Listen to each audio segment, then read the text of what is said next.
poco del panorama general respecto a la vacunación anti-COVID-19 en el mundo.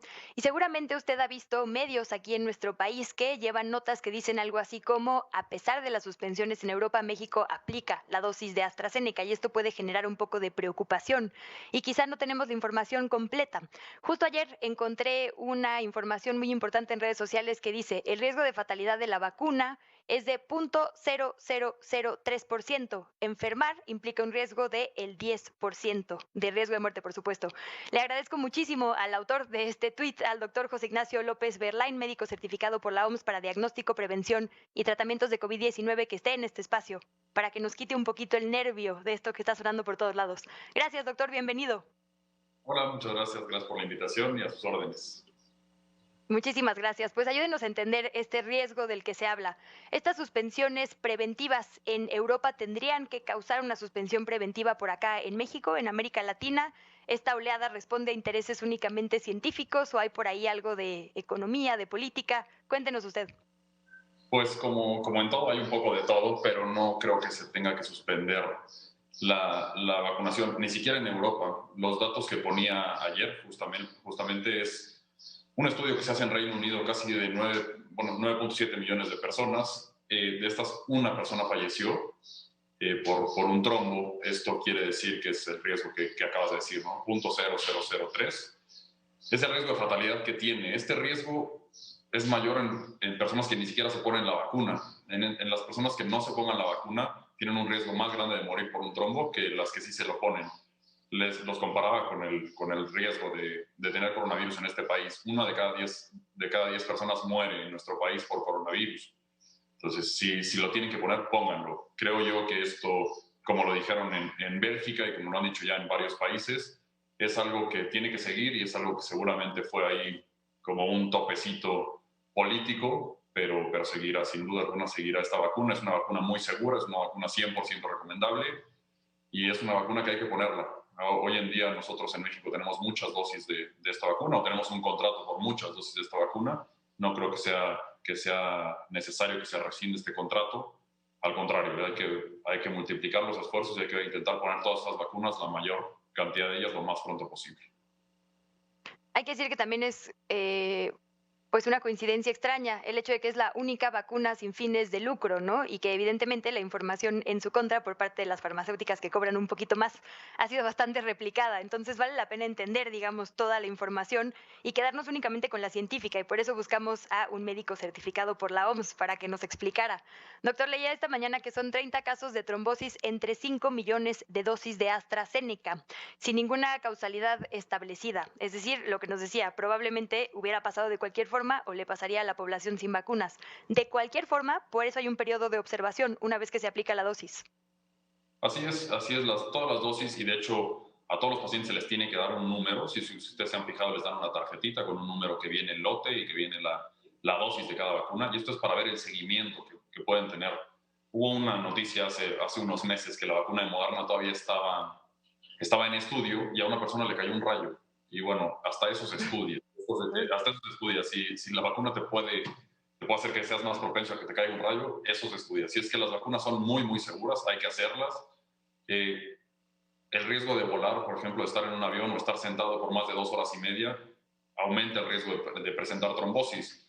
Y en cambio no está prohibido volar más de 2 horas y media. Entonces, son estos datos que tú dices, la vacuna de AstraZeneca fue la primera que se estaba desarrollando y fueron los primeros en decir que no la iban a cobrar o que iban a cobrar lo único nada más para recuperar lo de la investigación y pues ahora son los primeros en que tienen problemas. Entonces, pareciera que es algo como meramente político, meramente económico, pero es una vacuna que 100% es segura y si ustedes me preguntaran a mí, yo me la pondría sin ningún problema. Muchísimas gracias. Doctor, ¿es la única vacuna que ha presentado incidencias o también se han reportado por parte de las dosis de otras farmacéuticas? Hasta ahorita es la única. Sabemos de casos aislados, como son que han tenido problemas neurológicos. Si ustedes recuerdan también, la vacuna de AstraZeneca, cuando estuvo en estudio, tuvo un caso de un problema neurológico. Ese caso no tuvo mayor complicaciones, se siguió, pero es la única vacuna que ha presentado estos riesgos. La verdad es que todas las vacunas tienen, como les dije, la vacuna de Moderna presentó ese caso de una persona que le cayó un rayo, pero ninguna ha demostrado que tenga alguna contraindicación que sea severa. Las personas que sean alérgicas, por ejemplo, a la proteína del huevo o a diferentes cosas, pueden ponerse la vacuna. Las personas que sean alérgicas a las sulfas, la penicilina, se la pueden poner. Y pues hay que confiar en la ciencia. La ciencia, todo esto está hecho, está estudiado. Ahí justamente está el tweet en pantalla. Si ustedes ven la vacuna de Pfizer y la vacuna de AstraZeneca, más o menos tienen los mismos números. Nada más que a la vacuna de Pfizer no le han demostrado que sea de su lado, y a la vacuna de AstraZeneca le están echando con todo, pero los números son prácticamente iguales, 0.002% y 0.0003%. Hubo un caso de un asilo en España. Yo vi las notas periodísticas y muchas decían, ¿no? Mueren una serie de personas adultas mayores después de aplicárseles la primera dosis. Y si uno se metía a la información, nos dábamos cuenta que en realidad hubo un brote en este asilo y como solo les habían aplicado una dosis, no habían alcanzado la inmunidad. Entonces hubo personas que efectivamente fallecieron por este brote, pero no tiene nada que ver con la vacuna. La vacuna no fue la causa de muerte, sino el brote porque no estaban protegidos y protegidas. Nuevamente, perdón que insiste en esto, pero de repente nos llega tanta información en medios que puede ser confuso. ¿Qué pasa en estos momentos justo en nuestro país en los que solo hay una vacuna y como que ya estamos agarrando mucha confianza? Podría pasar esto, ¿no? También que no estemos del todo inmunes y tengamos alguna consecuencia fatal. Claro, mira, el no tener el esquema completo, las dos dosis, por ejemplo, las vacunas que lo requieren, o la de Johnson Johnson, que es solo una, esa es la única que es excepcional, te da un poco de inmunidad, sí te da un poco, pero no te da la inmunidad completa. ¿Qué pasa con la gente? La gente cree que cuando se vacuna, ese mismo día puede salir a cenar, a celebrar y ya está libre de COVID. Y no es cierto. Una vez que nos vacunamos, de hecho, hasta 8 días o 15 días después de la segunda dosis, es cuando entonces sí estamos completamente inoculados o estamos generando la mayor cantidad de anticuerpos que tenemos para el coronavirus. Entonces, justamente estas noticias un poco amarillistas son las que más rápido vuelan, ¿no? Ojalá y las buenas noticias fueran así de rápidas y fueran así de transmitidas por cadenas de WhatsApp o por cadenas de Facebook, pero tristemente no lo es así. Estas personas, lo que pasa es que pues, se fueron, se vacunaron los viejitos, se vacunaron las personas de los asilos de la tercera edad, y seguramente uno de los que los cuidaban por ir en el transporte público o los metió el virus al asilo. En el asilo se hace un brote y las personas fallecen por eso. Les recuerdo, cuando ustedes se ponen la primera dosis, más o menos como 15 días después, empiezan a generar ya una cantidad suficiente de anticuerpos. Pero antes de eso, no. Y por eso las dosis más o menos son entre 21 y 28 días que se tiene que poner el refuerzo. Sin abusar de usted y de su tiempo, doctor, déjeme aprovechar su expertise para otro tema que también me parece que está generando mucho ruido. El tema de que es un esquema, digamos, distinto. Estamos acostumbradas y acostumbrados a estas vacunas que nos ponían no de pequeños, en las que de forma muy simple, no es una parte, digamos, del virus medio rebajado, entonces nuestro cuerpo genera anticuerpos y entonces podremos combatir la enfermedad a futuro. Estas son vacunas de RNA y de repente en las fake news dicen, RNA, entonces me va a modificar el organismo. ¿Nos puede explicar qué es una vacuna de RNA y por qué también son perfectamente seguras?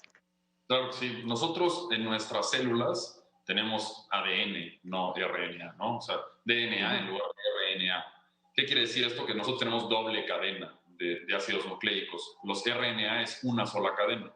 Normalmente los virus tienen una sola cadena de RNA. ¿De qué sirve que nosotros modifiquemos las vacunas o que modifiquemos estas partes del RNA del virus? Bueno, lo que sirve es que la vacuna no va a infectar. La vacuna no causa coronavirus y no causa enfermedad. La vacuna puede tener como efecto adverso que se deprima un poco el sistema inmune y esto nos dé una pequeña gripa. Esa pequeña gripa no es coronavirus y ustedes no van a contagiar a nadie de coronavirus. Si, como lo dije ahorita hace un momento, si ustedes van, celebran que ya se vacunaron, puede ser que sí tengan coronavirus, pero no es secundario a la vacuna. El que nosotros modifiquemos el RNA, o los investigadores que ya me estoy poniendo su playera, es la ventaja que tiene es que nuestras células lo captan, nuestras células codifican ese RNA y entonces sí hacen la cantidad de anticuerpos suficientes que nosotros necesitamos. Doctor, pues muchísimas gracias por explicarnos con tanta paciencia todos estos temas. Ojalá podamos seguir contando con su conocimiento, porque sin duda la otra epidemia, como lo decíamos, es la de la desinformación y en estos momentos es de vida o muerte. Gracias nuevamente por su tiempo. ¿Nos quiere dejar su cuenta de Twitter para más información como la que nos dio ahorita? Yo estoy como Ayuda Médica MX, lo que necesitan, ahí doy orientaciones médicas gratuitas para todo el que lo necesite y lo que necesiten a cualquier hora que estoy. Le tomamos la palabra. Gracias y buenas tardes. Hasta luego. Fue el doctor José Ignacio López Berlain, médico certificado por la OMS para diagnóstico, prevención y tratamientos de COVID-19, @Ayuda Médica MX para cualquier consulta.